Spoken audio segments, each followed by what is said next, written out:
enough about me. What I'd like to know is a little bit about you. So I'm going to ask all the participants to put your name, any affiliations you have within your community, and your preferred pronouns. Also, I want to hear, what do you wish you had or had more of in your neighborhood? So I'll let people put it in the chat. Please introduce yourselves.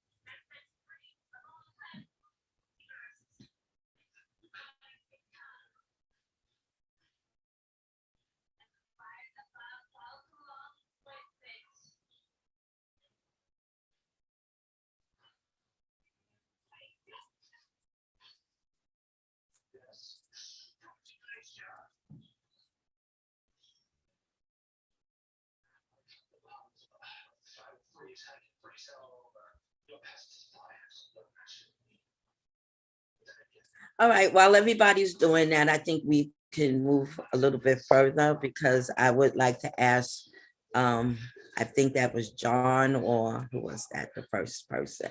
John, he said he wants to see Red Hook that and publicly control spaces that could be used for more affordable housing.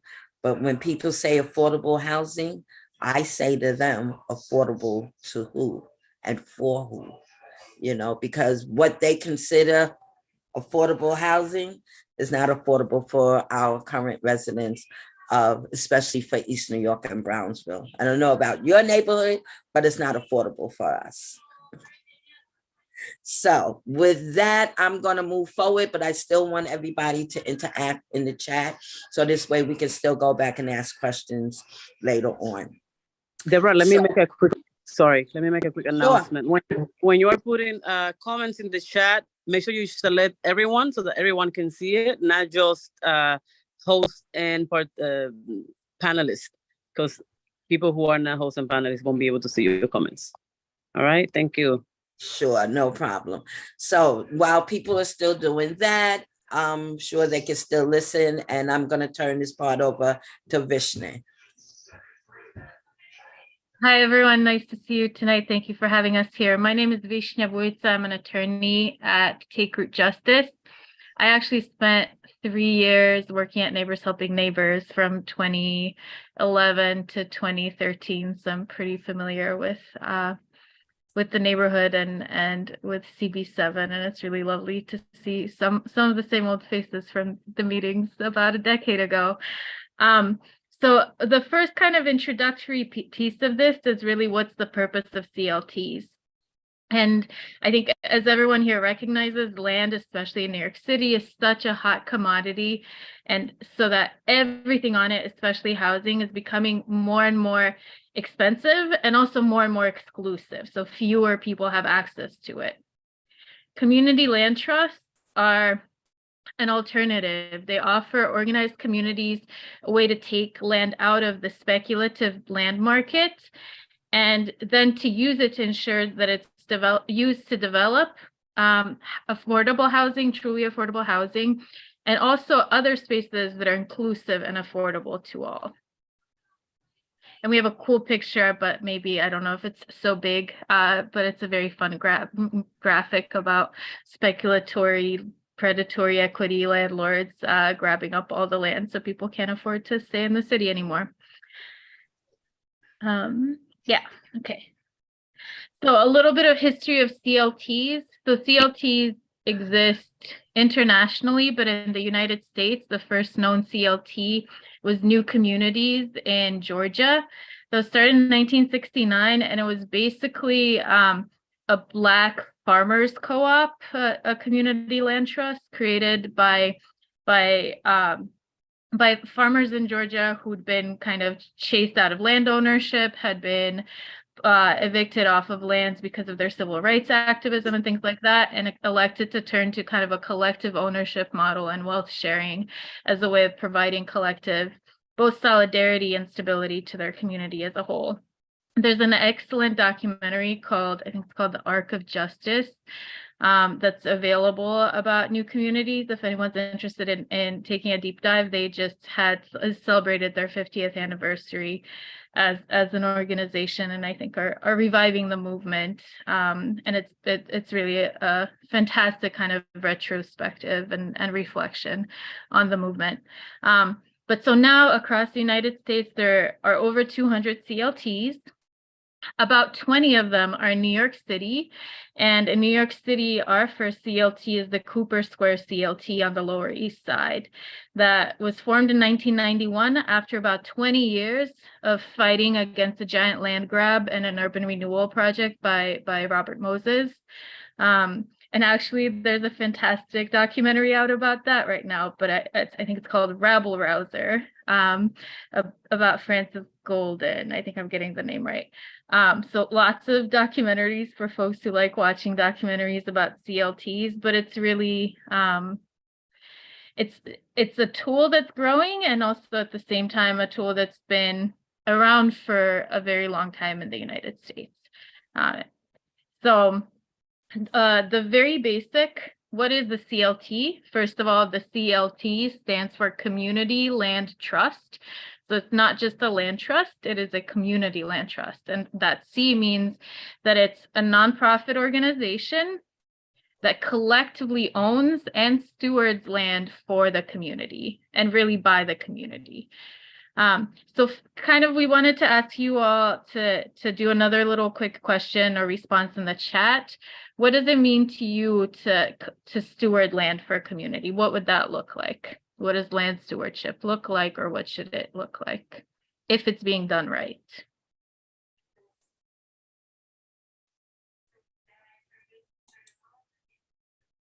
You can also unmute yourself and say it out loud if you want. Yeah.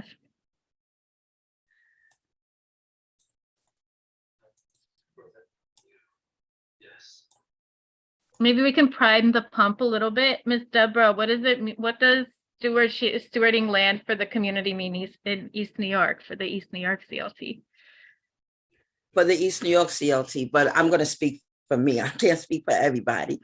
For me, to steward land for a community means that the community has a say-so in what is built on that land, how it is preserved for future generations, and that the community takes care of whatever is put on that land. It's for us, by us. That's what steward of for a community of land means to me. And I'm seeing some comments from John, from Karen, from Alberto, from Elise with a Y. Any of y'all want to chime in about what you wrote in the chat? No pressure.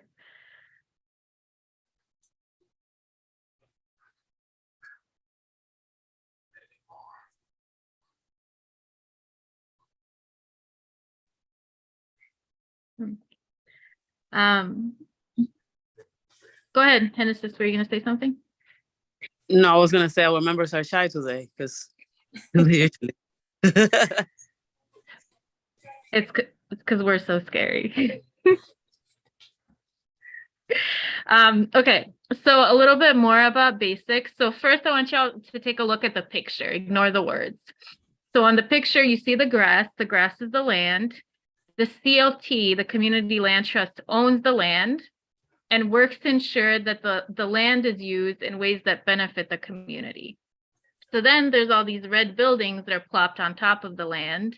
The CLT does not generally own the buildings. The buildings themselves are owned and used by organizations, by individuals, by businesses.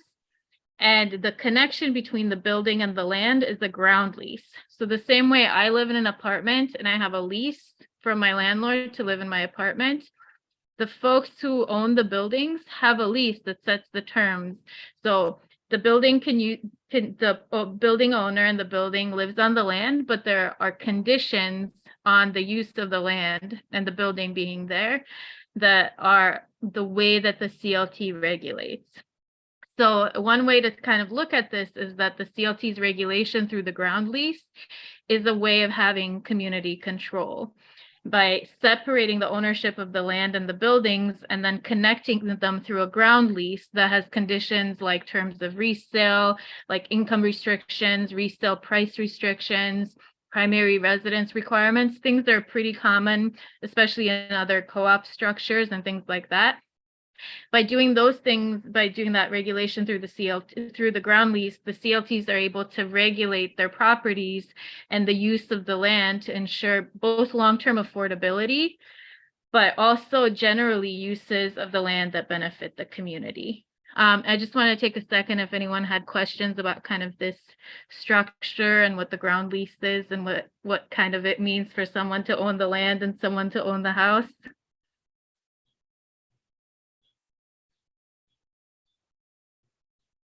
John? Hi, can you talk about who would have typically owned the land before it became a CLT? Sure. So it can be anybody. I think for most of the CLTs in New York City, because land is so expensive, generally the CLTs are organizing and targeting publicly owned land that the city may sell to a for-profit developer for $1 or something like that. And we're saying, don't just give it away to somebody who's going to flip a profit on it. Give it to the community. Let us invest it back into the community and make sure that it's used in ways that benefit the community. At the same time, and I think Ms. Deborah is going to talk about this a little bit, maybe, I'm guessing, when we get to the East New York slide. There are also ways to do this as preservation purchasers, maybe for homeowners who need support, who are kind of on the brink of losing their home and want to be able to stay there instead of having to sell or moving away or losing it to foreclosure or something like that. The other options are, especially for co-ops and buildings like that, there are, I think sometimes we have people who are interested in basically putting their house that they own out up front on a community land trust to ensure kind of long-term sustainability and affordability even after they're gone, to make sure that their home will be affordable to the community. So there's lots of both public and private ways and reasons that a property could end up being in a community land trust. There's no right or wrong answer to it. But in terms of kind of strategic organizing right now, most of it is focused on publicly owned land, especially HPD owned land. Yeah. Alberto? Yeah. Hey, hola. So I do have a question. Is there a way through like eminent domain that the government can come and snatch this land up at any time? You mean, the answer is yes, eminent domain is always on the table, but let me clarify your question to answer it more accurately. Do you mean take it away from the CLT, or do you mean take it away from the CLT? It's eminent domain it's in the Constitution. It's the right of a federal government to take private land for public purpose. There are, good and bad ways to use it. I think lots of organizers are saying, all these abandoned lots out there, landlords just sitting on them, like make that you use eminent domain on that. Yeah, but so no, nothing stopping them. There's nothing unique about a CLT that protects it from the federal government's constitutional right of eminent domain. Got it. Thanks. Genesis. So I wonder if you can speak a little bit about how is the CLT formed, like as a nonprofit, like the incorporation process. I mean, not too deep into that, but it's perfect. You just transitioned us to the next slide. Oh, great.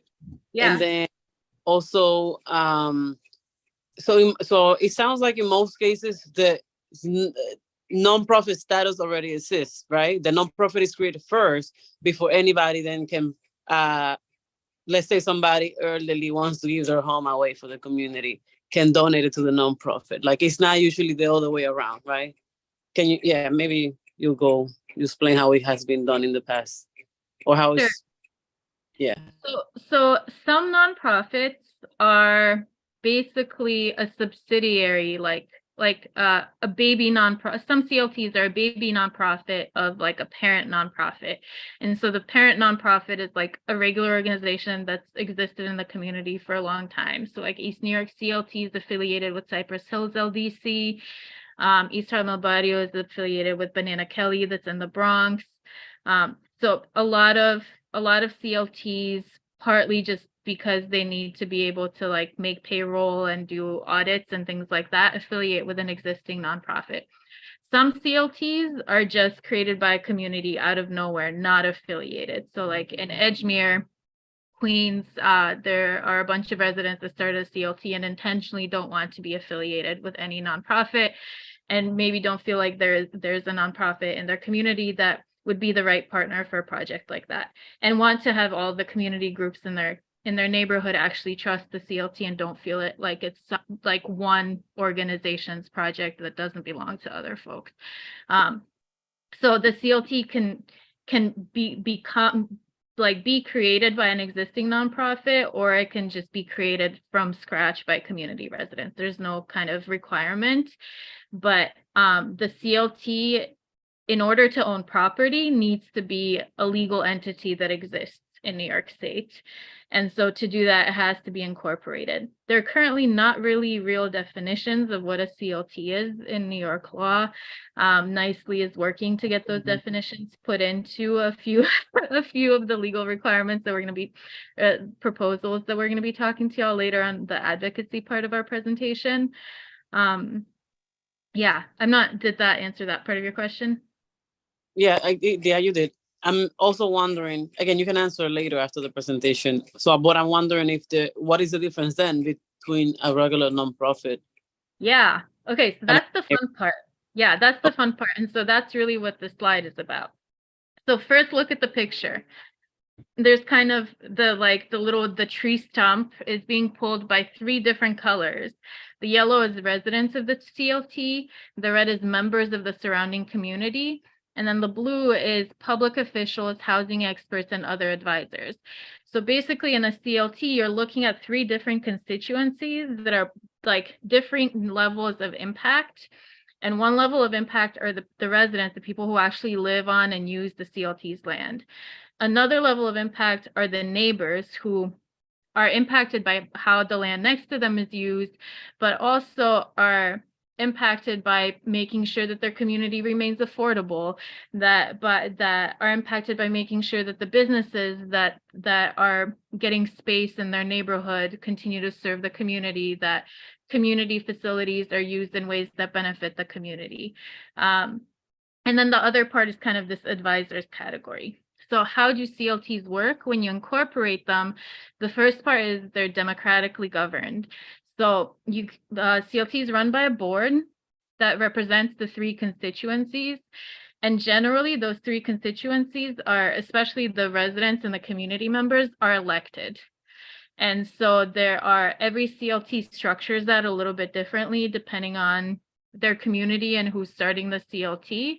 But basically, you can the typical kind of CLT model is for the residents to vote for their own representative on the board, for the community members, the neighbors, to be able to select their members on the board, or to have some kind of structure saying, like, for example, one public housing resident to be designated by this resident association, one member of the community board to be selected by the community board, and one member of whatever, the bid, the civic, the something. So there are different ways to structure it for the community seats, and then generally advisor seats may be selected by the board members themselves, depending on what kind of technical expertise is needed at that time, or technical expertise that the board may not have between the existing board members from the residents, and so they may want to bring on. And HPD currently for CLTs that do housing development, HPD is the city's housing agency. HPD has a requirement for CLTs that are working with them on housing development to have 20% of their board be people with affordable housing development experience. So unless your resident members or your community members have affordable housing development experience, you're probably going to need like the expert, the advisor seats to be filled with some folks with affordable housing development. So that's one part. The other part is by and for the community. This is like what Ms. Deborah said about, the for us, by us. So ongoing community organizing and partnerships are crucial to long-term success. So it's not like CLTs are not a typical kind of nonprofit developer where they just build a building, rent out the units, and manage the building day to day. The goal of it is really to be constantly engaging the community, checking in what the needs are and how the land can be used to fulfill the needs of the community, and also constantly getting feedback, partly through the board, but partly through kind of constant outreach sessions, annual meetings, quarterly meetings, and generally much more kind of transparency built into the meeting structure of the CLTs, and the kind of public participation in major decision making. And then the other part is about the kind of the flexibility of the model. So a lot of folks think that CLTs are just about housing. CLTs are certainly a tool for housing, and especially I think one place where they're really helpful is for kind of small homes, like 1 and 2 families in some communities that are scattered. There's basically a way to have a CLT kind of regulate them together as a co-op and share resources across, even though they're not in the same building. But also CLTs can be a way to do shared programming across a community where there's a lot of flooding. We have a lot of neighborhoods where there are a lot of vacant lots that the city got after Hurricane Sandy, where the city has not kind of figured out what to do with it and hasn't really engaged the communities meaningfully. And so really coming out and having the community plan, what do you want to have on these lots, these kind of open lots that have been owned by the city, maybe neglected for 20, 30 years sometimes. But CLTs can have commercial spaces, can have open space community spaces, can have community facilities, and can also have housing. So it really depends on the zoning of the land, not on the definition of the CLT. Ms. Deborah, do you want to add something, or? Oh, yeah. I see Maria has her hand up.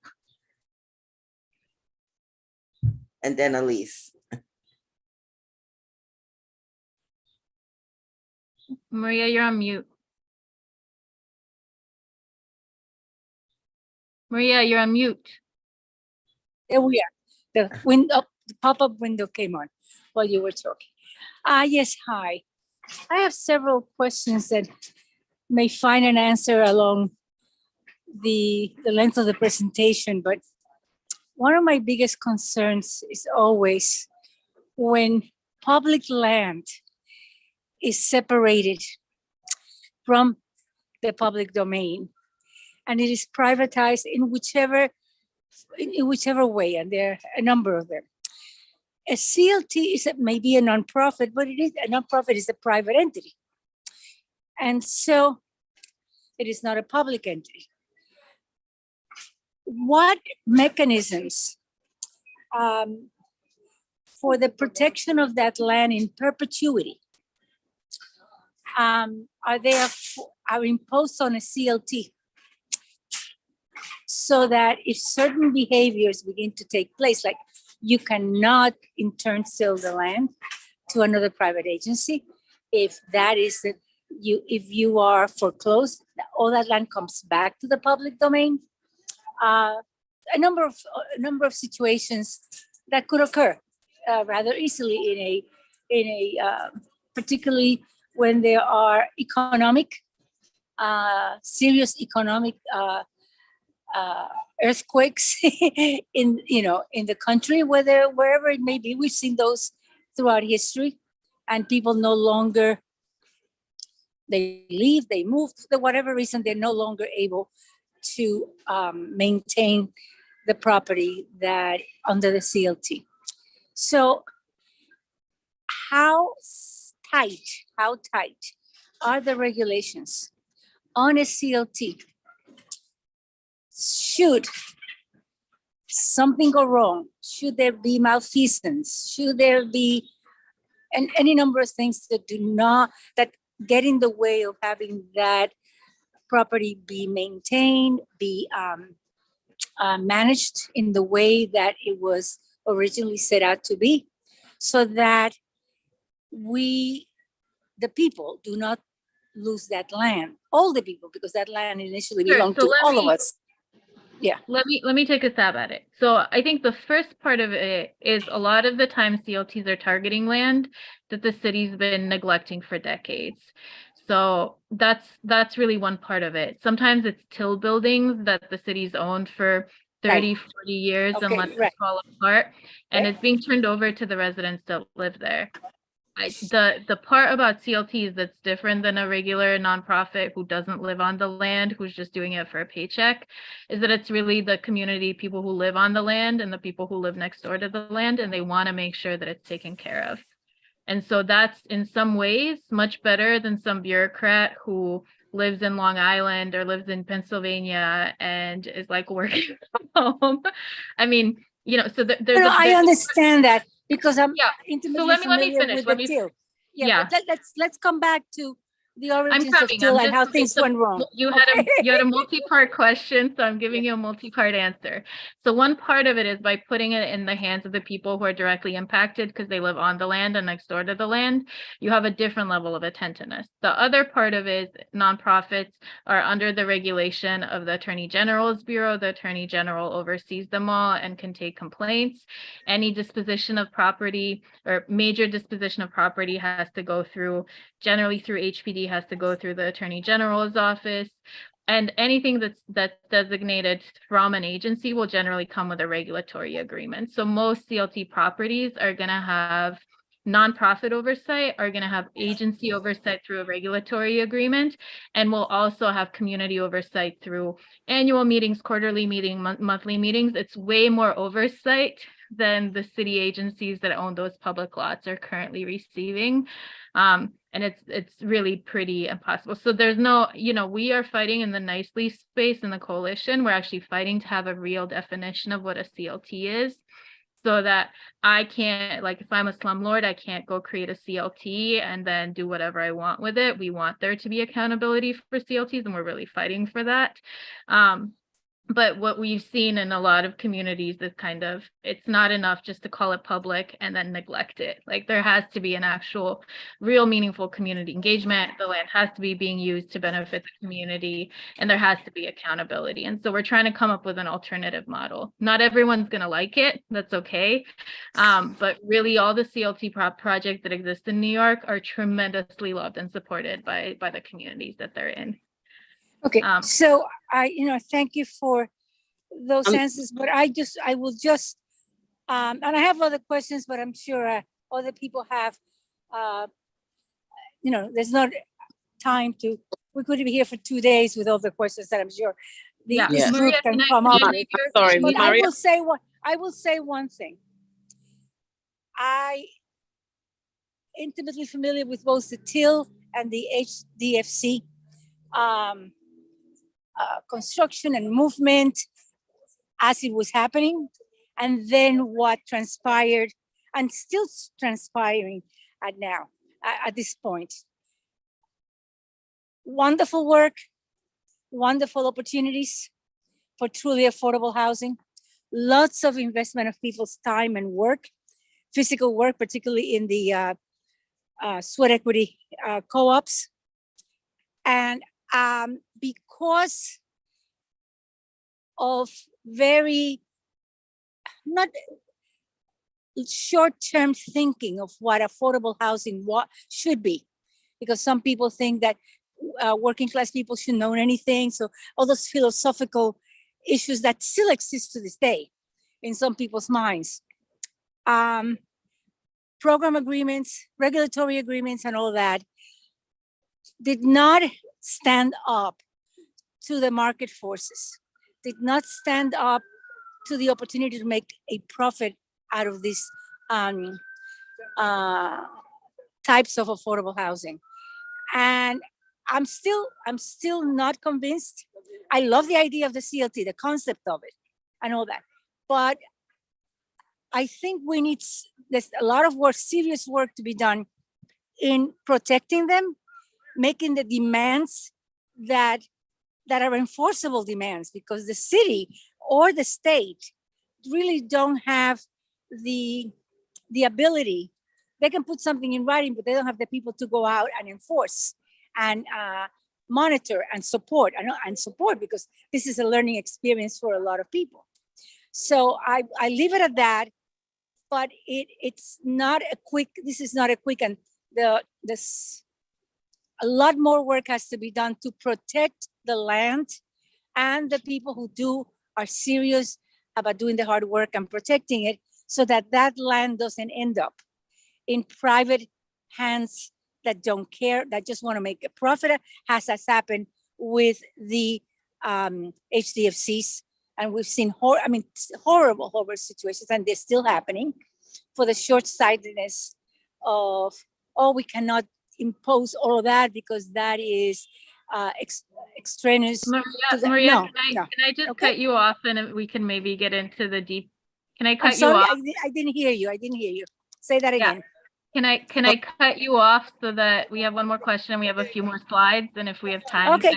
No, but I felt that this needed to be said. A lot of people don't know the history going back, and this is why we're here. We're learning about what has happened before. So hopefully it does not happen again with the CLT movement. Thank you so much. So what we are going to do, because we have until 8 p.m. and we usually finish late. So we want to also respect the time of our presenters. So we will take at least a short question, right? And then after that, please just put your questions in the chat. And if we have more time towards the end, then we can have a conversation. So after Elise, just put the questions in the chat, and hopefully the presenters can answer as they see your questions. And then if there's more questions that have not been answered, then we can have a conversation, just like, Maria was trying to have, because it was very helpful, everything you brought up, Maria. Thank you so much. Elise. Hi, I'm so excited you guys are here presenting. I know very little about CLTs, but my question is about process. So what would be like the first step to pursuing this in CB in our district? Like, I'm curious about like practical guidance about how to go about doing this. I think the first step is like getting together the people who are interested in seriously doing it.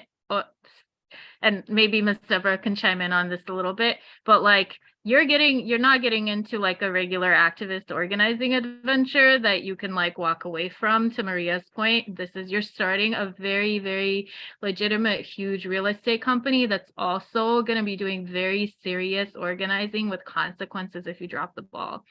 So you really have to like make sure you're doing that outreach in your community. Part of it is having these sessions. Part of it's like doing them in your community, doing kind of public engagement. But really it's the people who are starting new CLTs are doing it like this. They're starting to have conversations in small groups. Then they invite, like we do a presentation to a bigger group, maybe to possible board members. We start having the conversations. They work with us to take root. We help do incorporation. They talk to all the other CLTs. They talk to East New York about kind of the different structures that the different CLTs have. It's a multi-year adventure. And maybe Ms. Deborah, if you want to chime in a little bit. Sure. Thanks, Vishne. Okay, the East New York CLT wasn't, we came together, as I said, in 2020. When I joined my first meeting, I had no clue what a CLT was, but just hearing the presentation, it grabbed at my heart, because yes, I wanted to see the change in East New York. Yes, I wanted to see home ownership. Yes, I was tired of seeing the high-end developers coming into my community and just putting 10, 12-story apartment buildings that my people, my community could not afford to live in. And I was also interested in the ideal of a CLT owning the land and creating truly affordable commercial space, which is what I was initially interested in. But because of the movement and because of how involved I've got, I put my personal business, my own non-for-profit, on the back burner, because the community work to me was so important. Yes, it took a lot of organizing. It took a lot of footwork. It took a lot of tabling. It took a lot of one-on-one workshops to educate the community on what a CLT could do for the community. And then as you do your education pieces to the community, people come on board. It piques their interest. They learn more. And then because of what their background is, they have more to offer to the CLT movement. So it's all about educating, getting the word out on what a CLT could do for your community. Let's look into it. You know, that would be the first thing I would say. Let's explore it. Let's see where we can take this into, how we can bring this into our community. So it's a lot of education that has to be done within the community. I mean, before 2020, I had no clue what a CLT is. I had no clue on what government was. I had no clue on city council, didn't care about it. But now, because of the movement, I have gotten involved in just about every aspect it is, because it's all about learning. And for me, it's learning so that I can relay it to my next door neighbor in layman's terms. Yes, they use a lot of lingo. They use a lot of terminology. And I tell people all the time, you have to remember who you're presenting to, who your audience is, so that when you speak to them, they understand what you're saying. You have to be able to learn for yourself in order to break it down, to deliver it to your next door neighbor who may be 50, 60 years old and may not have no clue on what city council is, but you have to be able to explain it to them in layman's terms. Thanks, Deborah. Deborah, I put it on this slide, so I don't know if there's anything else you want to share about the work you're doing, or if you want me to play the video, whatever. Just play the video. Okay. I'm gonna be honest, historically, there hasn't been an appetite to see middle class and low income people strive to be anything. Yesterday, they said that Black and brown people couldn't afford or couldn't own their own home, that we weren't responsible. But we, the East New York CLT, are here to make a change. We are here to change their minds.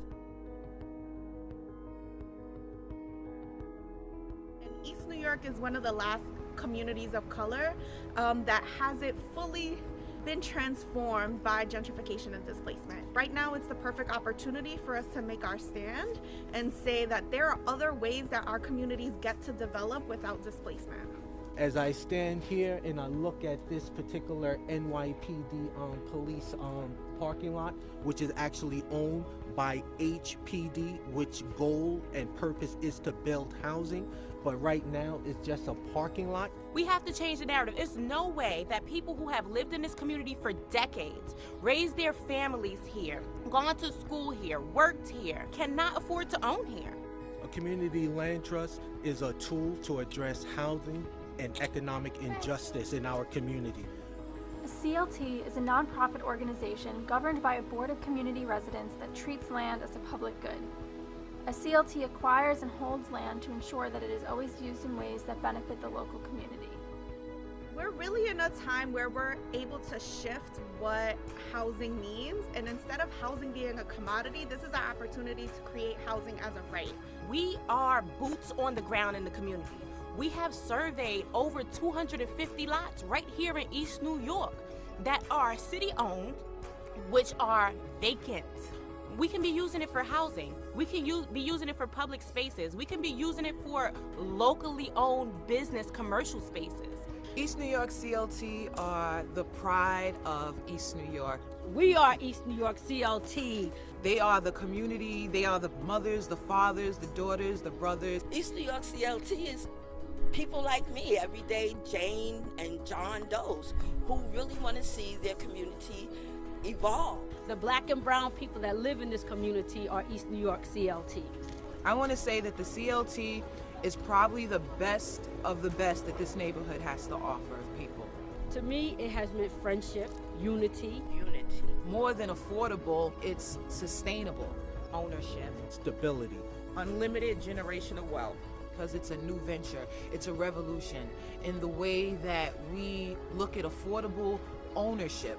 we are stronger united. And if you want to be a part of a dynamic team to help further that cause along, the East New York Community Land Trust is where it's at.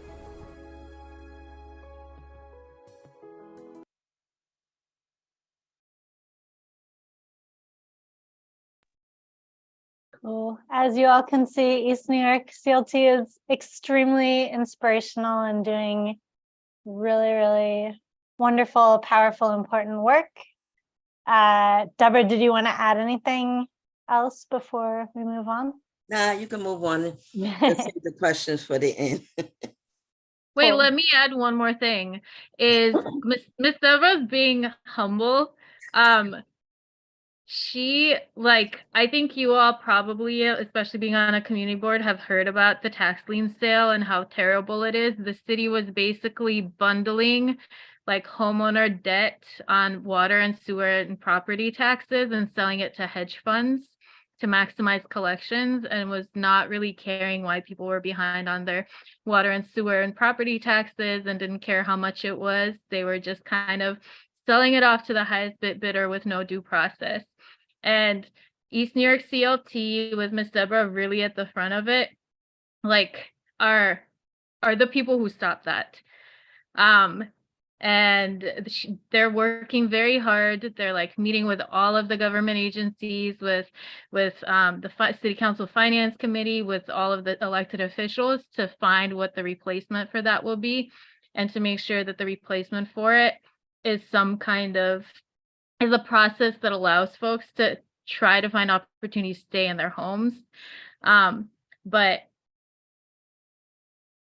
Miss Deborah, like 89.999% of shutting down the tax lien sale is like this lady right here. And that all came from the power of the CLT and deciding that that was what was important in their community for fighting against displacement and people getting pushed out. And yeah, I don't know if you wanted to add anything, but thanks, Vishnu. I just want to say that because of our advocacy for our homes in East New York and Brownsville, for our homes in New York, period, we advocated to abolish the tax lien sale and come up with a fair and equitable replacement system for it. And because of our advocacy, there has not been a tax lien sale. The last one was held in December of 2021. And we're getting ready to meet with Department of Finance to implement a replacement for that tax lien sale because it was predatory. I mean, if you owed the city, let's just say $20,000 in taxes, they would sell your debt to a trust. That trust would add fees and other fees and other things onto your debt. So that $20,000 that you owe to the city, because that lien was sold to a trust, could now be $60,000, $70,000, $80,000. And of course, the home is not going to go back to the homeowner, because if the homeowner couldn't afford to pay $20,000, what makes the city think that they're going to pay $80,000? So what happens to that home? The home is the trust takes that home, sells it, flips it, and now that home, they may have given the homeowner, let's say $40,000. I'm just putting out a little number for it, but they'll turn around and sell that home for $500,000 just so that they can line their pockets and don't care about the community. But that's how displacement starts, because that home will no longer be affordable to anybody within the community. Miss Deborah? Yes, ma'am. Before you continue, will you briefly explain what is a tax lien and who initiates it? Because not everybody knows exactly what is that here. Okay. A tax lien is where, okay, let's say a homeowner has paid off their mortgage, a senior, started getting these letters in the mail. Oh, I don't owe the government any money. I paid my mortgage, was throwing them in the garbage. Now, all of a sudden, they have what's called a lien put on their home because they still have to pay taxes once their mortgage is paid. Who initiates the tax, the lien? It comes from the Department of Finance. And Vishnu, if I'm not explaining it, please jump in. It comes from the Department of Finance because they'll say, oh, you didn't pay your taxes for the last 4 years, so now you owe us money. And if you can't come up with a reasonable plan to pay off your taxes, including your current taxes, we're going to put a lien on your home. Now the lien is put on your home now, and the lien can be sold. Like Vishnu say, they'll take 4 or 5 properties, put it in a bundle, and they'll sell that bundle, which includes your home, to what they call a trust fund, which is a group of people with money in their pockets who has come together and said, you know what, I have this property, I want to make some money off of it. Do you want to come in with me to buy these 5 houses? And we can sell them for X amount of money and everybody gets paid. That's what happens with a lien and with the trust coming in, buying your debt, in other words. But in the meantime, you're going to be put out of your home. You may get a small portion of what your home, you will get a very small portion of what your home is worth. But where are you going to go with that? And what the CLT can do is the CLT will come in, say, look, you owe $40,000. The CLT will pay off that $40,000 in return of you putting your land into the CLT. And we're also fighting for legislation so that when you put your land in a CLT, you don't have to pay taxes. We want them to separate the taxes for the land and the improvements on the home. So that will cut your taxes down in a tremendous amount too, because now you're only paying the taxes on the improvement in your home. Did I do okay? Great. Sorry to interject. I just kind of felt the need to say, like, yes, Brownsville, yes, Miss Deborah. I am like, literally, I had to like stop my video because whoever did this video, I was like, I need to like stop this video because it really resonated with me. Coming from, I was born in Queens, Edgemere. I went to high school right over there. Like, I've seen all of this happen in my community, and I was fortunate to kind of survive all of that while my community was pretty much just like wiped out, and we had no place to live, and my parents moved like a dozen times. So this really resonated with me. I thank you all for just like making this presentation and bringing this up to the board, and just giving us another option so that we can, consider and potentially save, the people who live within our community and truly create, some type of housing that's going to, guarantee, just us in general. So yes. I appreciate that. I really do. To me, it's about making sure that home stays within that family for in perpetuity. So this way you say, you know what, I'm going to put my home. And when you put your home on CLT land, should you come up with any issues, any problems, you have the CLT to back you, to help you, instead of you having to run all over Brooklyn, Queens, wherever, and try to find an agency to help you out of your situation. The CLT is right there for you from the very beginning. They won't let you go into debt where you can't afford it anymore. The CLT will be right there when you say, I'm two months behind in my mortgage. CLT will come up and say, listen, what can we do? How can we go about it? We're going to make sure that you stay in your home and that home goes to your children and your children's children. And if you don't want it that way, there's a cap. Yes, there's a cap that you can sell that home for, because we want to make sure that home is affordable for the next generation, for the next person. Just like it was affordable to you, it has to be affordable for the next person in the community. Yeah, okay, I'm sorry. One more thing. I'm sorry. This is gonna be the last thing, but I do remember that. Like, I'm first generation Puerto Rican, and my mother didn't speak she spoke very little English, and I remember being with her, going to different organizations and trying to just translate and trying to find these resources at the time to just keep us, you know, in our home. You know, my mother raised, you know, 5 kids on her own, working 3 jobs. You know, it was just her situation, and that was just part of it. So finding this information about the CLTs, and that it is, you know, is created to kind of like help these families is very important to me. So I appreciate it. Sure. Okay, Elise, you can go on to the next slide. Wow, it's like, how do we continue after that? Thank you, Deborah. Thanks, Alberto, for sharing. So yeah, we wanted to give another example of a different community land trust, just to like show, you know, there's a big diversity of CLTs out there working on different types of things. So we wanted to just case study the Western Queens Community Land Trust that came about also recently. I forget exactly the year, but I think it was similar to East New York CLT.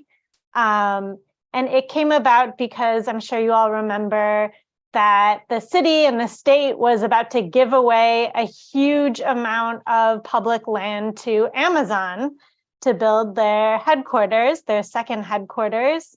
And the community fought back and said, no, you're not going to give away our land and, you know, use it to gentrify our neighborhoods. And of course, as we all know, they were successful. And this group came about afterwards to say, you know what, not only do we want to fight against, you know, making sure this space goes to a corporation that's going to hurt us, but we also want to control this space. We want the community, we want it to benefit the community and to have community ownership over this space. And other spaces in Queens that might go through similar forms of speculation. And so the Western Queens CLT was formed, and as you can see, they've done a ton of visioning over this building that where the Amazon headquarters was going to be, and they instead have envisioned, you know, public school and daycare, street vendor, commissary, a rooftop farm, affordable art space and music space, a food co-op. So all of these things. They're also working to organize buildings and work with tenants who want to make sure that their homes remain affordable. So yeah, so we wanted to present this other sort of example.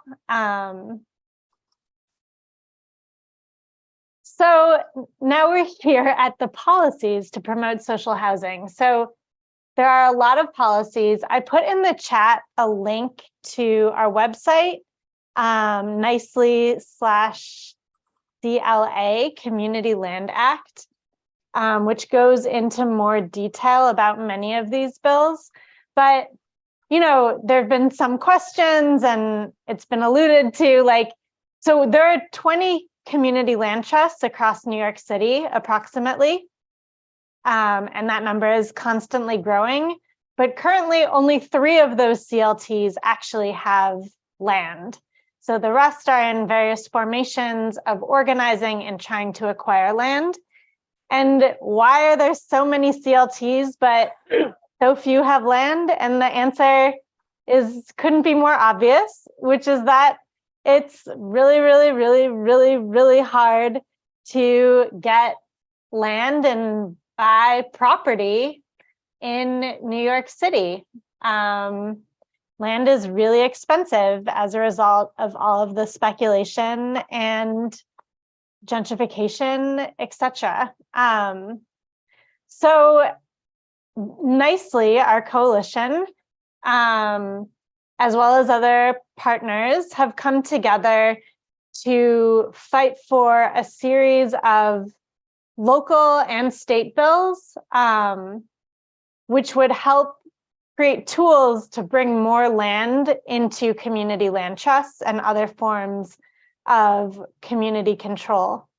And so you can see, so for the city, we have the Community Land Act, and the Community Land Act is made up of sort of three-ish policies.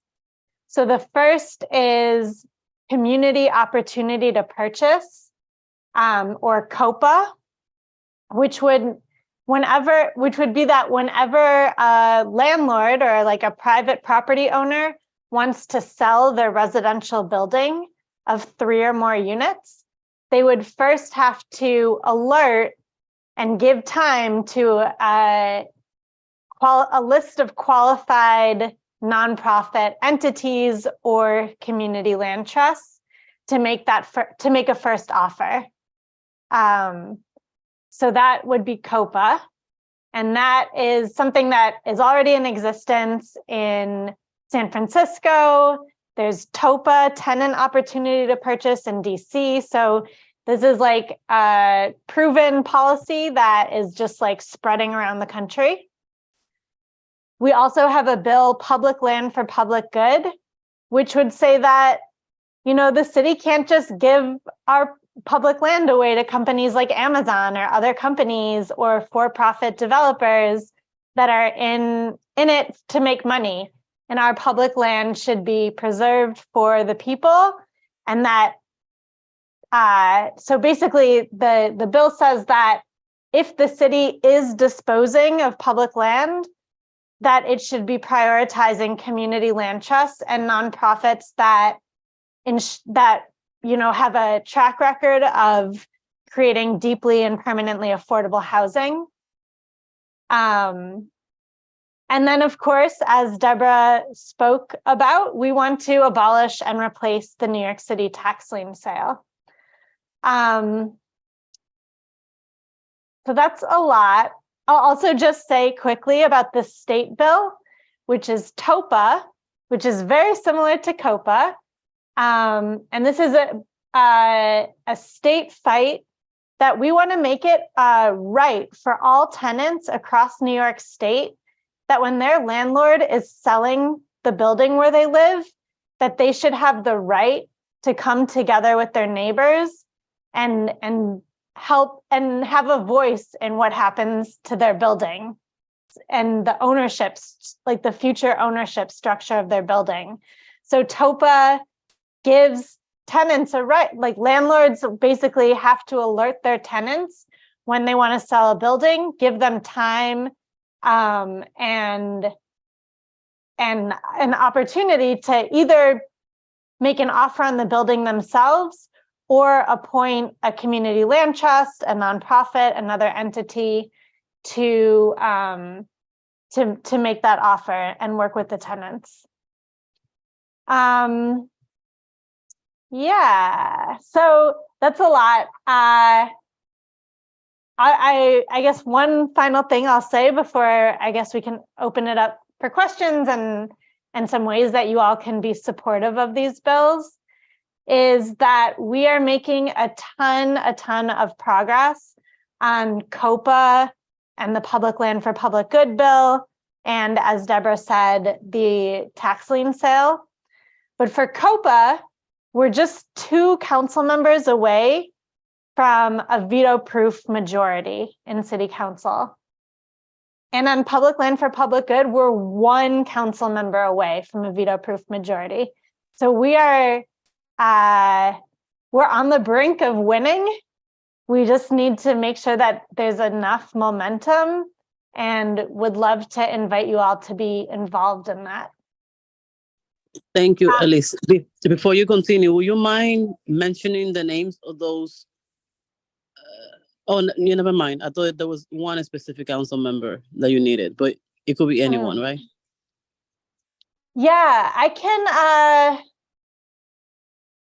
can share. Well, one thing I'll say is, so there is a resolution to support TOPA in the City Council. So the City Council can't pass TOPA, it's a state bill, but they can pass a resolution saying they support it.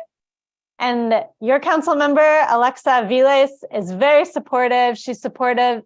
She's on both COPA and the Public Land for Public Good bill, but she's not yet on the resolution to support TOPA. And so if you want to push her on that, that would be awesome. And I can share some other council members as well when I stop sharing my screen. So Elise, as you go on with the slide, also, would you mind maybe talking briefly about how it would look like if we were both to pass COPA and TOPA? Like, how would tenants under TOPA be competing with nonprofits under COPA? Can you, again, sometime during your presentation? Yeah, I'll just answer very quickly that that for the most part, when buildings fall under both COPA and TOPA, if in this dream world where we can pass them both, which, you know, we're not quite there yet. Governor Hochul is not eagerly putting TOPA in her budget. TOPA would basically be like the, I don't know, would take, no, what is the word? What's the legal word? It would basically be TOPA first. So the, if like a landlord was selling a building.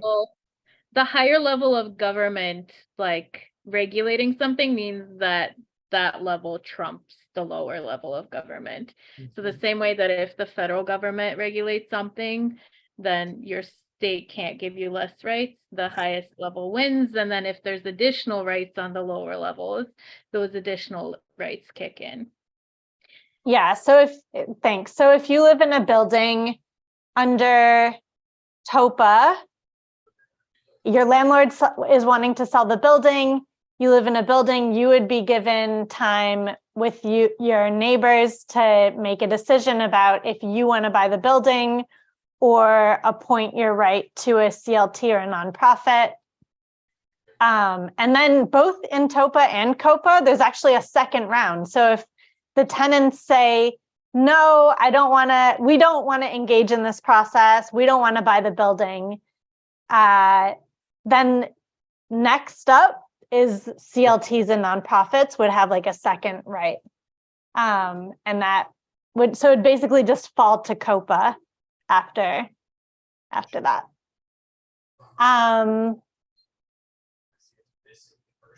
Cool. So we put on the slide, I'll say it out loud. We do believe, and thank you, Maria, for mentioning it, we also really care about public housing, and that is a really important form of social housing. So we also want to make sure that we actually fund our public housing and preserve it. We're working to pass a public bank on the city and the state level. And we're also in conversation around what a land bank could look like that would support social housing. Got it. Elise, would you mind if given the definition of public bank and public bank and land bank, both? I'll try. A public bank is a bank that would hold our city our city money. So right now, our city money is held in all sorts of private banks that are not benefiting us and are, then creating mortgages to landlords that are harassing or abusing tenants or are funding the fossil fuel industry, et cetera, et cetera. And we want to create a public bank that is democratically controlled by New Yorkers to hold our tax dollars and then can be invested in us, the people. So to, invest in community land trusts and deeply affordable housing or, environmentally just infrastructure or worker co-ops, etc. So I just want to jump in, Elise, real quick. You know how we know that just about everybody in Brooklyn, I'm just going to use Brooklyn, has a bank account. But how many of us have to pay that $35 overdraft fee? When we pay that $35 overdraft fee, do we know where that money goes? When we hold our money in our bank accounts, do we know what they're investing in? We have no clue what these city banks, Bank of America, these big banks are doing with our money. They're not putting it back in the community where the 99% of the people hold their accounts in. Because if I was to go to Bank of America, who I've banked with for over 30, 40 years, and say, I need a loan, are they going to give me a loan? No. But I've been banking with you. You've been using my money for the past 30, 40 years. That's not where our money should go. There should be a public bank that we can invest in where it will be beneficial for the community so that our people can go to these banks, this public bank, and get loans with low interest rates that we can afford to purchase homes for. We don't know where our money goes when we put it into these big banking systems. Elise, go ahead. You could do land bank now. Yeah, so I should have prepped myself more before this. A land bank is a public-private entity that essentially has the ability to take control. I don't know what a land bank is, let's be honest. It has the ability to take control of buildings or land that the city forecloses on, and can issue bonds and raise funds and hold title, and then in an ideal world dispose of that land and property to CLTs or nonprofit entities.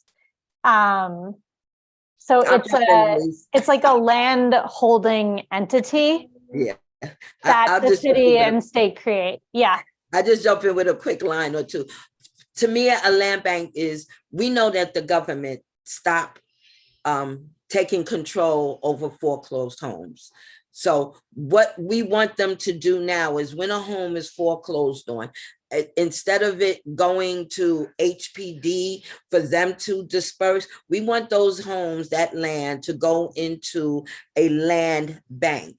The land bank then has control over who is eligible to acquire the land or the home, whichever one it may be. They're the land bank. They're holding the land so that someone can come, mostly CLTs, community-based organizations, can come in and acquire the land or the home that sits in a land bank, because we know the government doesn't want to be landlords anymore. So they give the land, the homes or whatever to HPD, and HPD gives it to for-profit developers. And we're tired of that.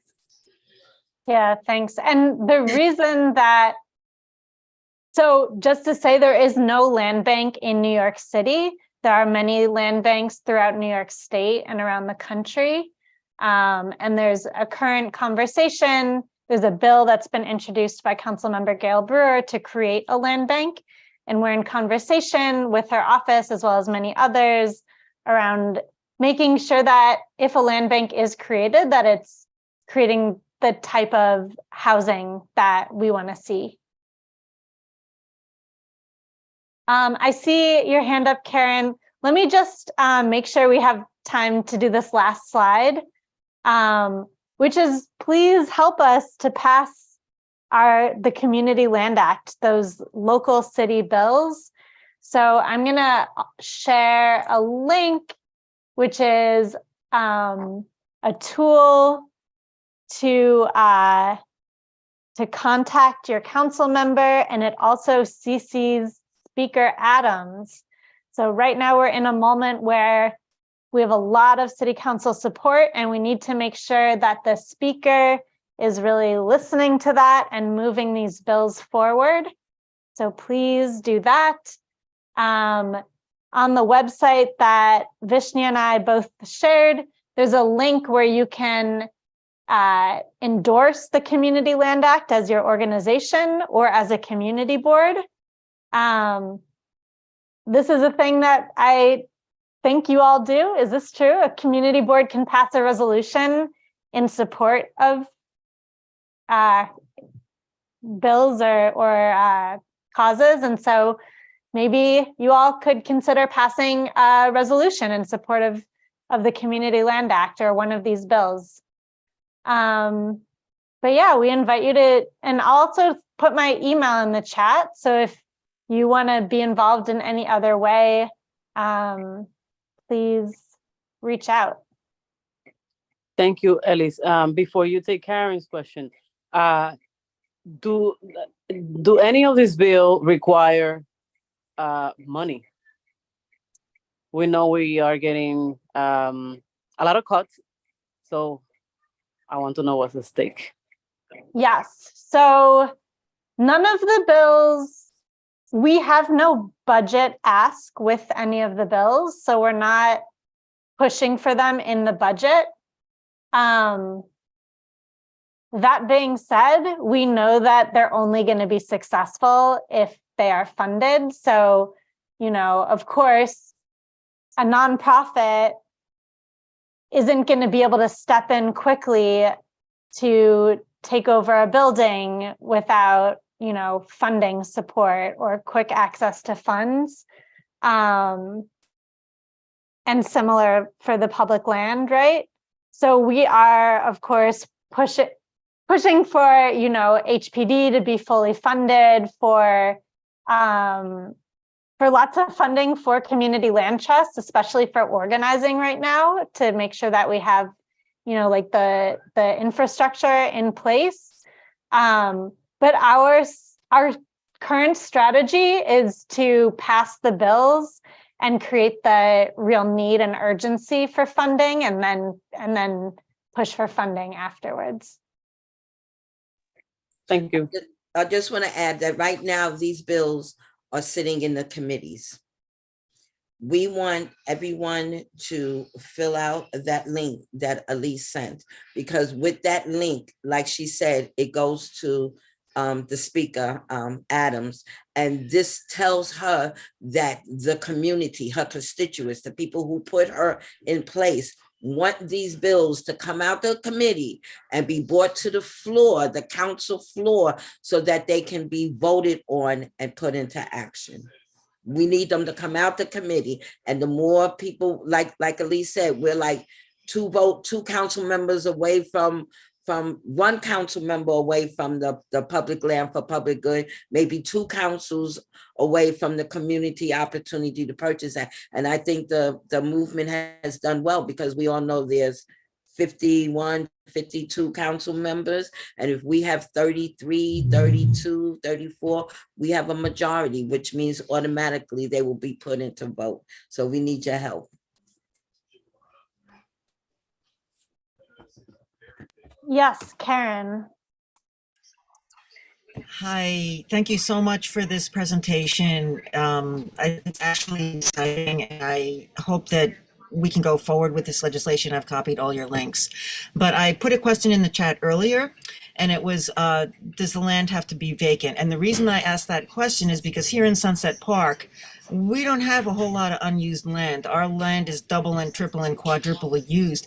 However, we have a huge asset that I think is underutilized, and it belongs to we the people. It's a government piece of property. It's over a mile long and 3 short blocks deep, and it's owned by the transit authority. It's the Jackie Gleason bus depot and the train lines over there. And I'm wondering if we can use any of these.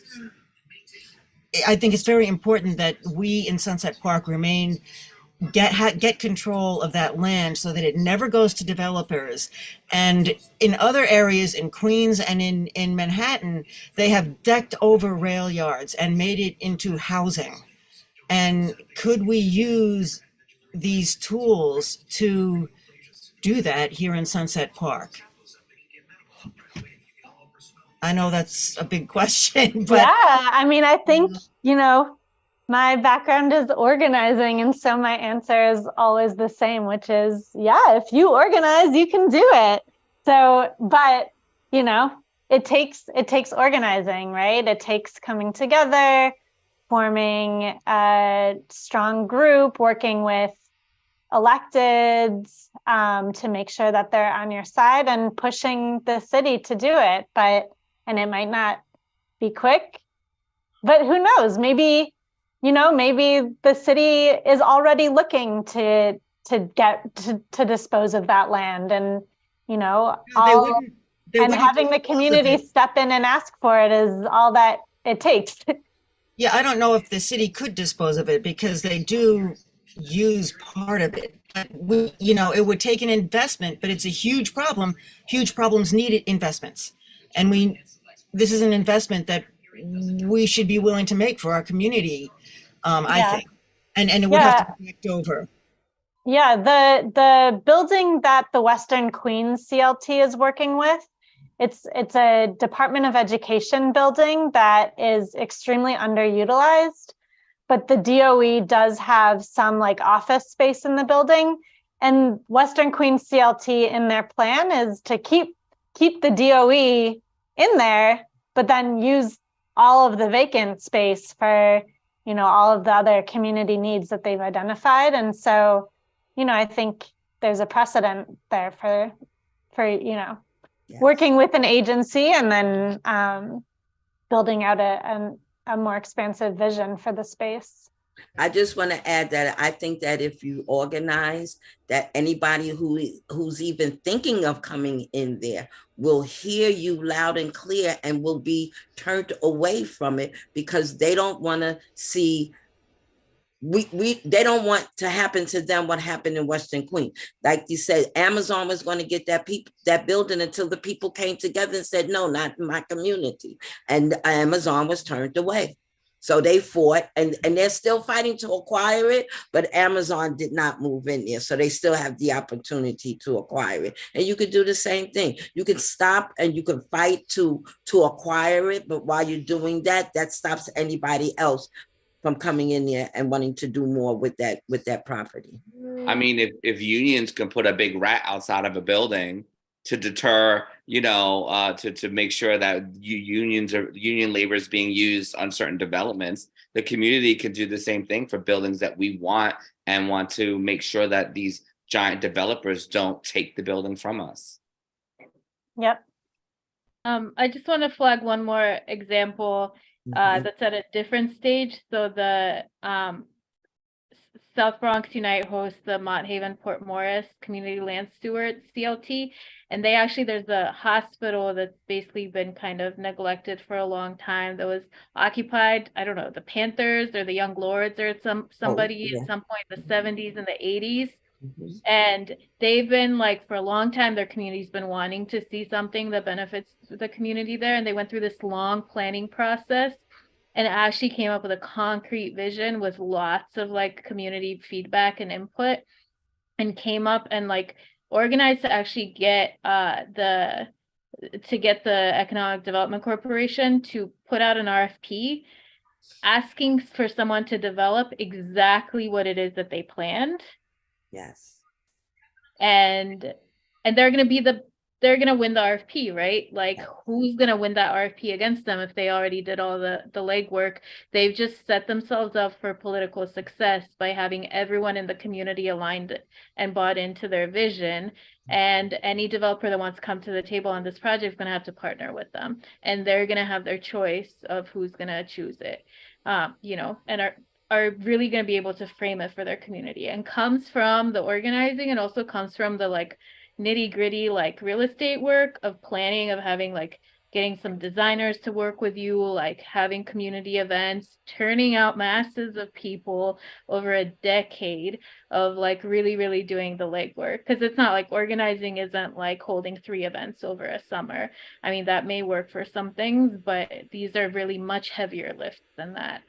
But it's shaping the conversation and knowing exactly what you want so that nobody can beat you out once the city's ready to dispose of it. Once you're ready to push them to do it, that you've set it up to be the ones to win it, as opposed to just having some like, fancy developer that's friends with somebody at HPD get it.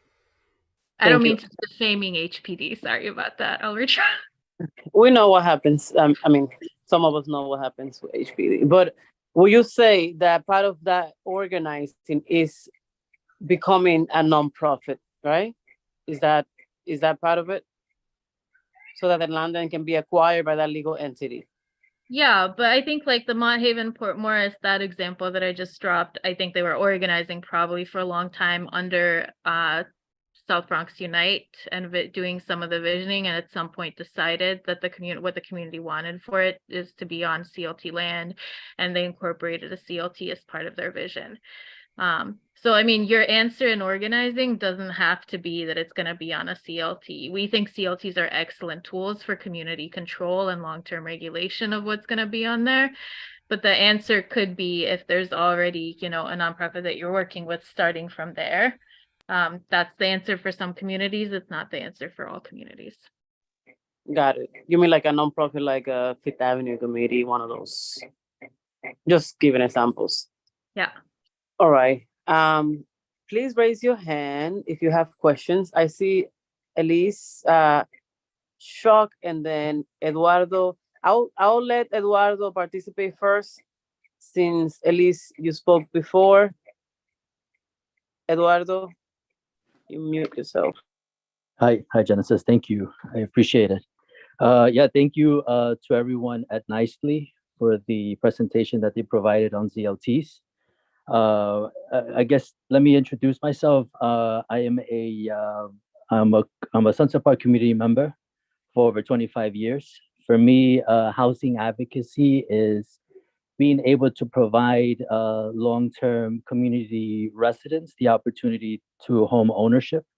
And it's especially important in my community because it's a low-income community and there's very minimal opportunities for people to, for people in my community to own land. And I think that with land and home ownership, we as a people can start creating the opportunity of building generational wealth. And then I think that when communities, low-income communities, allow themselves to be gentrified, to be displaced, we're given we're taking away that opportunity of building that generational wealth that can have, big, important outcomes for future generations as a collective community. And so then one of the things that speaks to me about CLTs and then being able to organize with, community members, right, is the whole aspect of community engagement. And then I think that I am a big advocate of worker-owner cooperatives. And, I have the personal goal of creating an ecosystem that can help sustain a community worker-owned construction company to address the community housing needs.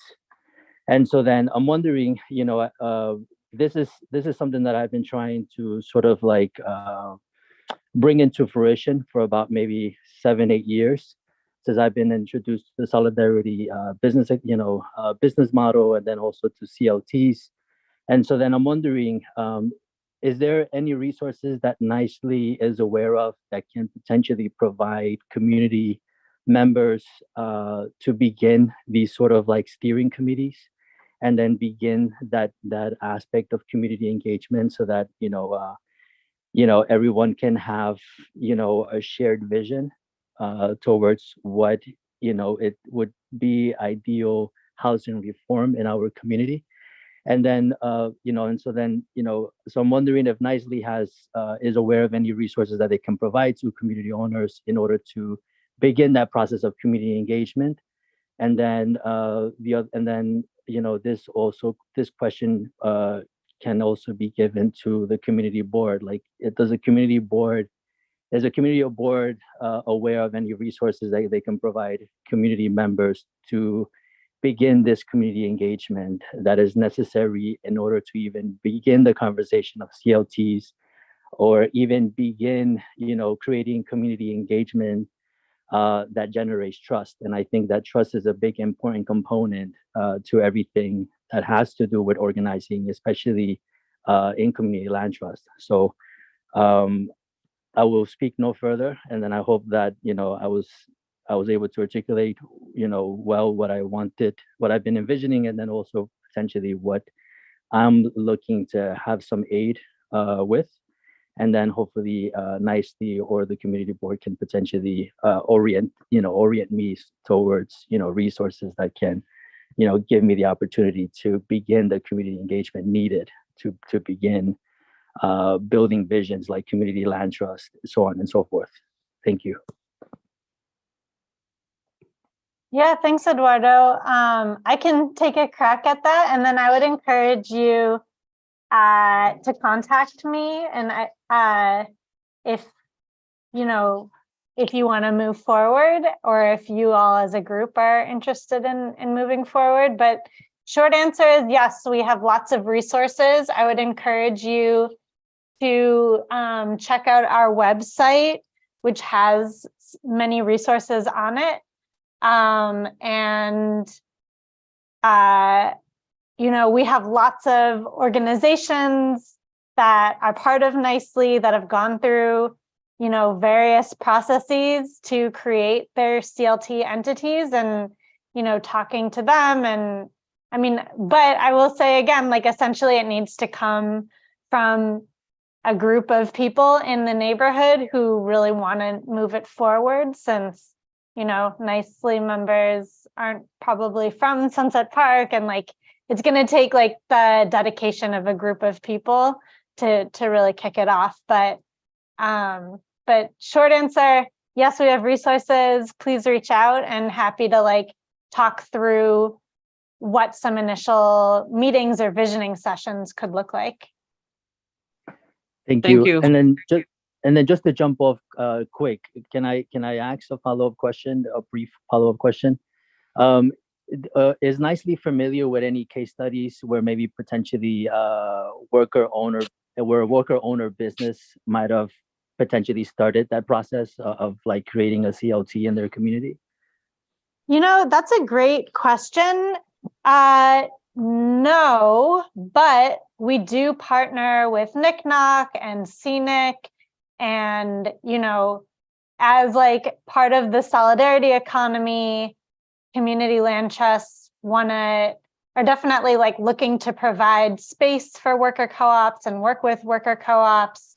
So we're very much in partnership, and I know a lot of CLTs are actively partnering with worker co-ops and are involved in coalition spaces with them, but not specifically worker co-ops creating their own CLT.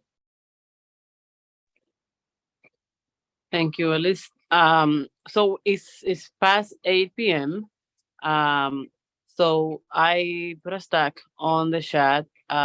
Elise, then Damien, and then John. Please land the plane, ask your questions. Be brief. Thank you. Yeah, this is so helpful. I guess my question was about kind of what Eduardo said, practical guidance about how to build engagement in the community. Do you have any lessons learned that you would recommend that we proceed at this point? Ms. Deborah, this one's yours. Okay, I'm going to say, get with a group of people who are passionate about your mission and your value. Come up with a mission statement and just be out there in the community. Create a fold or a trifold of information about how you want to see a CLT work in the community. The name your CLT, and just start doing tabling at events, always speaking wherever you go about the CLT movement that you would like to create. It's all about educating your community. And that's what the East New York CLT did. Everywhere there was an event, we had a table, we had flyers, we had folders on the CLT movement, our mission statement. We were always engaging and talking people and educating people on what a CLT is and what it can do for the community. Thank you. Deborah, following up, were you doing that before you became a legal CLT, like a legal entity? Were you doing the education? Not at all. My background is administrative secretary. I'm medically retired from work. But like I said, I wanted to start up my own non-for-profit organization. And I went to a meeting about, I think it was their second workshop that the East New York CLT did, which was to educate the community, like I said, about what a CLT is. From there, I joined. We had quite a few other people who were at that meeting who joined, and it just boiled from one meeting to another meeting. You really have to have people who are passionate about change in the community and the CLT movement. And Nicely is, I always call them the umbrella family under CLTs, because with Nicely, there's a lot of resources. We have a lot of technical assistance under Nicely that help with CLTs getting started. But no, I wasn't doing any of this before. But East New York CLT started as basically a program of Cypress Hills LDC. So they had a nonprofit that it kind of, that paid for a staffer to begin organizing the project. Right, they pay for one staff, but we still today only have one staffer, but we're looking to hire now because we've moved so far within the past 2 years, 3 years, that we are now able to hire another staffer. We've applied for so many grants, were awarded so many grants, and we've even had private funders give us money, towards the movement, towards the mission. But yes, Cypress Hills was our, and still is today, our initial physical sponsor. But we're slowly moving away, because when you apply for certain grants, if you haven't been a non-for-profit or 501c3, I think it's for 3 years or something like that, you have to have a physical sponsor in order to be eligible for those grants. So we're thankful for Cypress Hills and our one staffer for now, who's a jack of all trades. Thank you so much. So Damien and then Joan. Perfect. Hi, everyone. Thank you so much for this presentation. I absolutely loved it. I'm definitely for Community Land Trust. My name is Damien. I live in Sunset Park, right here on 3rd Avenue for 21 years. I'm a student at Brooklyn College. I guess my question will be, let's say TOPA, COPA, and all of these things do pass. I guess the funding wise, so would it be possible that a public bank and the land bank will be the better shot in order to make this process go smoother, I would say that would be my question. Because with the funding wise, I think short answer is yes. I mean, each of these bills on its own are these like big movement ideas. And so it takes a lot. So it's almost hard to be like, imagine the world where they all pass and we have all this funding. Right. But yes, I would say, like, if there was a public bank, if there was a land bank, they could be funding and facilitating land to CLTs, and that could include tenant purchases of their buildings to become, limited equity co-ops. That would be incredible. And that is like sort of our vision. In a maybe like a medium term vision is we're fighting, we're probably not going to win it this year, but maybe next year or the year after, we hope to win $250 million in the state budget to help fund tenant purchases for TOPA. And that could be tenant or community purchases, excuse me. So either tenants taking control of the building themselves, or working with a CLT or another nonprofit, and ensuring that it remains permanently affordable. So there are various ways that we're looking at funding. But yeah, if you're thinking about how do they all fit together, I think, yeah, public bank, land bank, plus Copa Topa would be. Elise, so the money, 250 million, we're trying to pass at the state level. Yeah. That money will be held with a state agency, like for example, ACR. Yeah, it would be through HCR. Mhm. Got it. Okay. John, thank you. John Santore. Thanks everyone for the great presentation. Hennessis, I would like to introduce a resolution. Can I do that? And also, do we have Yes. quorum? So that was the next step on my agenda. I'm glad you brought it up. I don't know, I'm not too clear about the procedure, so I wanted to ask Maria Gonzalez. So do I have to second his thing? John, how does it work? So there has to be a quorum among the committee members, and somebody from the committee, a board member, has to second his. Got it. Yeah. Do we have quorum? Yeah. I can call a roll call again, and we can see. Yes. And Maria, can you remind us what is the quorum requirement? One more than half Thank of you. the board members. Board members or committee members? Committee members. Okay. Okay, I'm going to call a roll call again. So Julio Pena, Antoinette Martinez, Hennessis Aquino, Here. Alberta Ortiz Almeida, Here. Joan Body, Gladys Bruno, John Fontillas, Lynette Lopez, John Johnston. Here. Marilyn Melman, Maria Roca, Johnson. Here, yes. Jensen Torrey, Present. Elise Shuck. Here. Okay.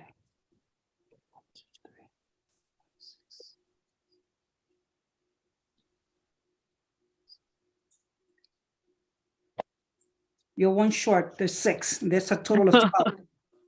Damn it. Okay, so I promise that this will be on the agenda for our next meeting.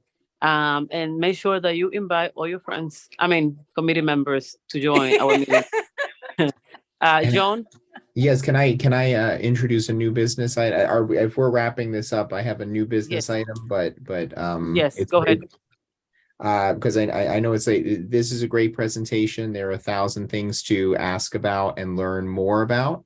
I think it's incredibly important that this committee continue talking to each other. I personally have not met a lot of people on the committee, or if I did meet them, it was years ago. I haven't seen them in person because we're all in Zoom. I'm sure many people don't know me either. I would love to facilitate ongoing communication. So I'm asking this committee to create an email list and a shared planning document where we can communicate with each other on a rolling basis. And I'll also add that if there's any issue with the board being included in emails, the system that I recommend is Google Groups. It's free, it's very easy to set up, and the board can automatically be added to the group so that the board receives every email that is sent to the full group. So if that's a compliance purpose issue, we can do that. So I just would love for us to keep talking in between meetings to facilitate sharing and ideas in between meetings. Got it. We have a Gmail account created, but we spoke about it last time at the last meeting, and I will not answer anymore because I have to let Antoinette answer some of those things. So hopefully we have more clear answers to you at the next board meeting. Housing committee meeting. But again, we have to clear everything with the board on how we can use this Gmail account. At the same time, let me just be clear, one of the concerns, yes, hold on, Alberto. One of the concerns we have is also capacity, right, to answer, because we are volunteers and we don't have capacity as, chair in, how you call it, my position, vice chair, something like that, to manage a listserv, so we have to be strategic on how we're going to do that and how is it going to be managed. And again, hopefully at the next meeting, we're going to have, I'm going to give you a better answer, but I have to have Antoinette present. Alberto. I think I remember them saying that we are allowed to exchange our own emails. I put mine in the chat. Please feel free to email me directly. If anyone else would like to just kind of chime in, we can just keep an email chain amongst ourselves. I live in Sunset Park. We can meet for coffee, whatever, to just kind of keep the ball rolling on this while the board decides on a more effective way for us to kind of communicate. So I'll start sending some emails out to whoever put an email in here just to kind of get a chain going forward, and then we can take it from there. Thank you. So again, at the last board meeting, I said that as neighbors, you can do whatever you want. You can organize, and you have all the right to do that. You don't need CB7 to do that. But if you want something you can do in the meantime, like Alberto suggested, send your emails to myself and Antoinette, and you can CC CB7 and just give us permission to share it. And I can put an email together with a list of emails from everybody so that you can email each other in the meantime. But again, you can send me an email and Antoinette giving us permission to share your email with the committee members, which should not be a problem because, CB7 email us. I don't think I have your email address. Sorry, Mama. I will put my email on the chat so that you can have it. But it's just my first name, my last name, Aquino90@gmail.com. I'll put it on the chat. Somebody else had a question. Okay. John, go ahead. We have to wrap up. I guess Yes. if we could just keep talking about it, just anything that encourages ongoing communication, I think is super valuable and important. So, but I'll leave it at that.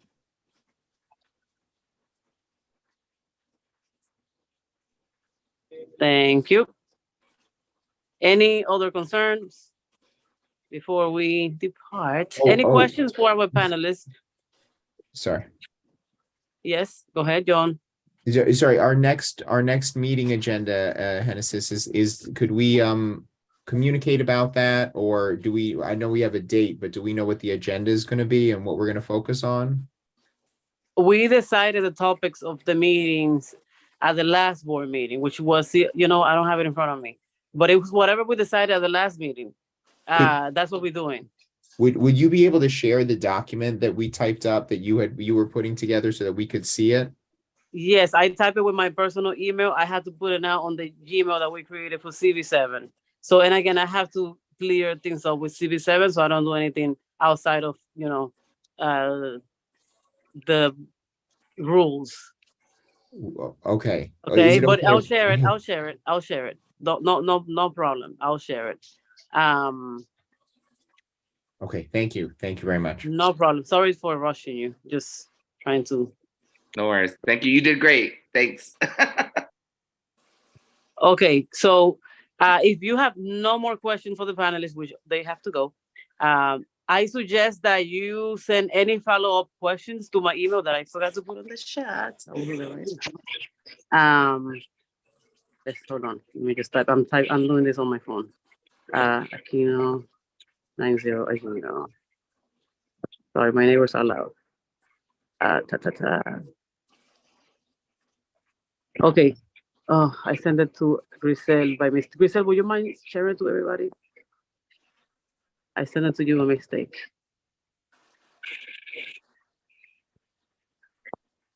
Hold on, I'm doing this. So in the meantime, I called for an adjournment of the meeting. Everyone, there you go. So everyone has the email now. I have one last question. Who's speaking? Sorry, this is Elise. Elise. Sorry. Would any folks from your group be willing to come in person? Like if we wanted to have a meeting in person, was that something you guys would be open to? Yes, definitely. Great. We'd love to support you all continuing these conversations. Thank you so much. It's very, very inspiring to hear from all of you, and thank you so much for putting this together for us. Thank you. I had one question that I meant to ask earlier, but there was people on the line and I had taken so much space. What has been the involvement of community boards into forming CLTs or like into like local organizing work? Yeah, so we've done one, sorry, and Deborah, maybe you had to answer. I just wanted to share, we've done presentations, sorry, at different community boards. There's been interest. We also have a group in Brooklyn where two people met at their community board and were in their land use meeting, and they formed a group called Brooklyn Level Up. We'd be happy to put you in touch. Deborah, sorry to keep cutting you off. Go ahead. I'm sorry to keep cutting you off, but I'm also a member of CB5. But before I became a member of CB5, I was a member of the East New York CLT. I was also on the executive board. So there has been special projects that the East New York CLT has gotten involved with that CB5 is very supportive of.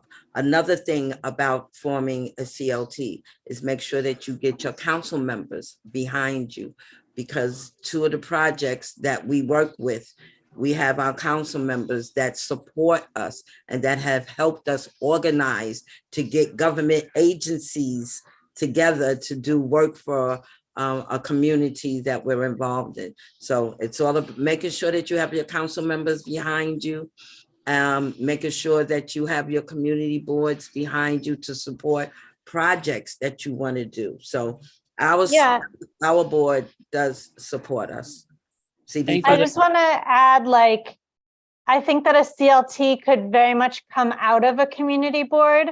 I don't think it's like, it wouldn't be like the same thing as a community board, especially because of the way that the board would be set up, and you'd want it to be like an well, I don't know exactly how community boards work. I know that they are like open spaces and public, but I think it could be a great space to like grow a community land trust out of, but just to like say it would probably be like a separate entity.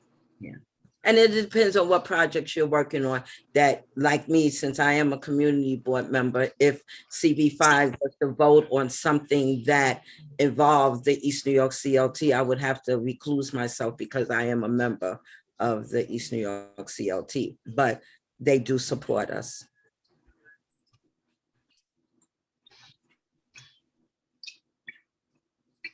Yeah, you'd want to be separate from a government. But of course have a role and maybe be. Thank you so much. Yes.